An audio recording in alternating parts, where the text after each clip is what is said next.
অনেকেই দেখা যায় যে তাদের ইউটিউব চ্যানেলে বা ফেসবুক পেজে তারা রেইকির যে সিম্বলগুলো আছে সেই সিম্বলগুলোকে আপনাদের ইউজ করতে বলে, তার বেনিফিট তাদের বলে দেয়, কিন্তু তারা এটা কখনোই বলে না, অথবা তারা এটা জানেও না যে রেইকির কোনো সিম্বল রেইকি গুরুর কাছে না দীক্ষা নিয়ে বা বিনা অ্যাটুনমেন্টে ইউজ করতে নেই। কেননা তাতে যে বাধা বা ব্লকেজগুলো আসে সেগুলো কিন্তু আপনাকে আরও বেশি সমস্যায় ফেলে দিতে পারে পরবর্তী সময়।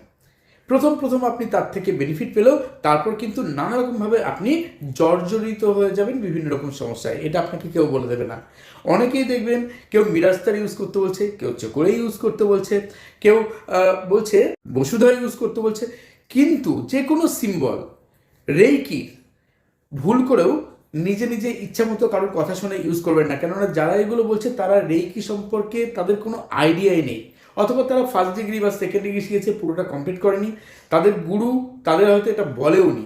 সুতরাং ভালো করে যখনই কোনো কিছু চাইবেন লাইফে পেতে, আগে দেখবেন তার ভালো দিক এবং খারাপ দিক।